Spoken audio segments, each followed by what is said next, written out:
muraho neza. Dukomeje kubifuriza kugira ibihe byiza nshuti bavandimwe ba Inoka Kivu News.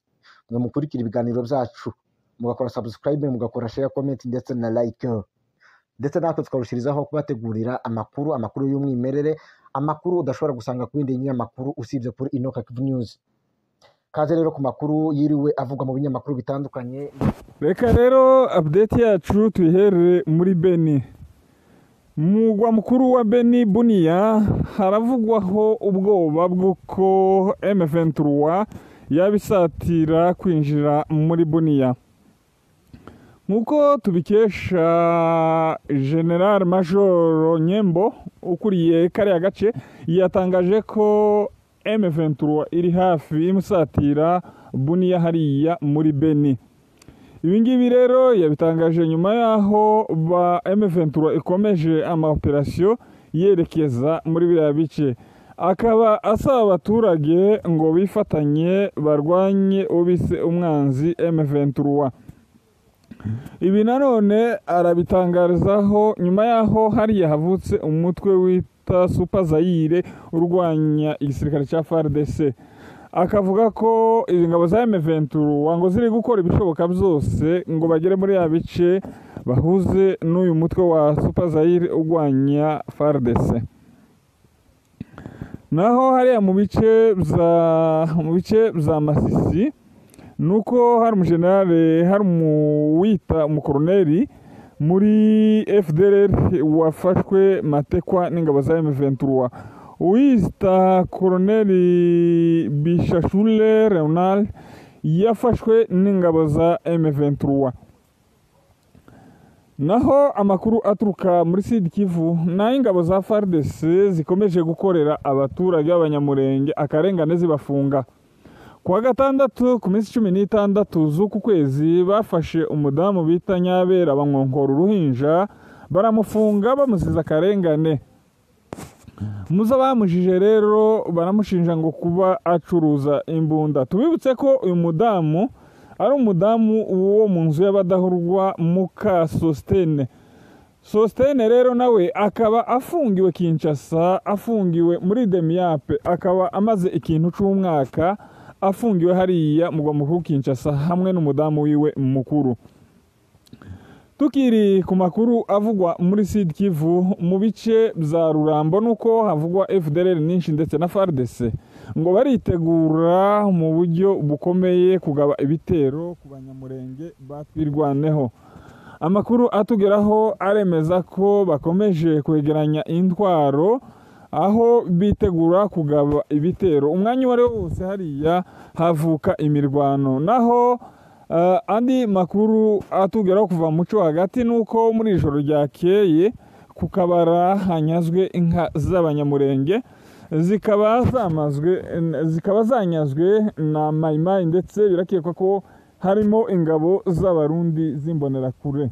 Twahera muri Repubulika Iharanira Demokarasi ya Kongo mu ntara y'Amajyaruguru mu misozi miremire. Ku Kabara mu ijoro ryakeye inka 50 zaraye zinyazwe. Naho mu gihugu cy'u Rwanda bidasubirwaho ubumwe bwa Buraya bwahaye RDF inkunga ingana na miliyoni 20 z'amafaranga y'Amanyamerika. Muri Gabo 91.8% batoye guhindura itegeko nshinga. Naho muri Leta Zunze Ubumwe za Amerika zavuze yuko zigiye guha igihugu cya Ukraine ibisasu bya misile kugira ngo bigabe igitero ku Burusiya. Ngizi zimwe mu ngingo z'amakuru tugiye kurambura mu kanya mu buryo burambuye. Murashikizwa nanje Zawadi Musenyeri. Uyu munsi twaba turi kuwa mbere tariki 18 ukwezi kwa 11 mwaka 2024. Amakuru yacu twahere muri Repubulika Iharanira Demokarasi ya Kongo mu ntara y'Amajepfo mu misozi miremire ya Minembwe. Ahitwa ku Kabara ijoro ryarekeye abanzi b'amahoro bitwa Mayimayi baraye banyaze inka 50. Mu gihe rero hari haheruka gukogwa gahunda yo kumvikanisha impande zombi cyangwa se imishikirano yo kugira ngo babashe kugarura amahoro muri kariya karere. Ariko rero igitangaje nuko mu ijoro ryarekeye Mayimayi baraye banyaze inka 50. Abakurikiye izo nka bakavuga yuko batabashe kuzigarura bitewe nuko ngo zari zamaze kwinjira ikibira cyangwa se ishamba. Ni mu gihe hari haheruka gukorwa imishikirano ku mpande zombi kugira ngo babashe kubaka akarere kari kagize iminsi karasenyutse kubera intambara leta ya Kongo yashoye ku banyamurenge muri Repubulika Iharanira Demokarasi ya Kongo. Tuve muri Repubulika Iharanira Demokarasi ya Kongo tunyarukire hakurya mu gihugu cy'abaturanyi cy'u Rwanda. Bidasubirwaho ubumwe bwa Buraya bwaraye bwemereye igisirikare cy'u Rwanda RDF inkunga ingana na miliyoni 20 z'amafaranga y'Abanyamerika. Iyi nkunga rero yatanzwe n'ubumwe bwa Buraya yakaba byaraye byemejwe mu nama y'abaminisitiri bagize umuryango wa Buraya. Mu nama yabereye mu gihugu cya Belgique i Bruxelles niho haraye hemejwe yuko RDF igomba guhabwa inkunga y'amafaranga angana na miliyoni 20 z'amafaranga y'Abanyamerika kugira ngo rero zikomeze zifashe ayo mafaranga akomeze afashe igisirikare cy'u Rwanda cyagiye mu butumwa bw'amahoro mu ntara ya Cabo Delgado, aho ni mu gihugu cya Mozambique. Bikaba byaraye byemejwe uyu munsi mu ijoro ryakeye mu gihugu cya Belgique i Bruxelles. Tuve mu gihugu cy'u Rwanda tunyarukire mu gihugu cya Gabo. Mu gihugu cya Gabo abagera kuri 91.8 nibo baraye batoye yego mu guhindura itegeko nshinga. Ni itegeko nshinga ryanditswe ku butegetsi bwa Bwana General Brice Oligui Nguema. Uyu Brice Oligui Nguema uherutse guhirika ubutegetsi cyangwa se uherutse gukubita kudeta mu mwaka w'2023 mu kwezi kwa munani, akaba yarakuyeho Ali Bongo. Iri tegeko rero ryanditswe kuri ubu butegetsi bw'inzubacuho buyobowe na General Brice Oligui Nguema. 91.8 nibo baraye batoye yego muri referendum yo kugira ngo bashe guhindura itegeko nshinga. Dusubire gatoya muri Repubulika Iharanira Demokarasi ya Kongo. Ku mugwa mukuru wa Kongo i Kinshasa, Lambert Mende Omalanga uzwiho kuba yarigeze kuba umuvugizi wa guverinoma ya Kongo ku butegetsi bwa Kabila, biravuga yuko uyu mugabo ari mu gihugu cya Uganda. Ni mu gihe rero yerekeje mu gihugu cya Uganda kugira ngo abashe kuganira na Bwana Yoweri Kaguta Museveni, perezida w'igihugu cya Uganda. Uyu Lambert Mende Omalanga wigeze kuba umuvugizi wa guverinoma ya Kongo, biravuga yuko yerekeje mu gihugu cya Uganda, akaba yagiye hamwe n'itsinda ry'abadepite bagera mu 9 ndetse nawe w'10.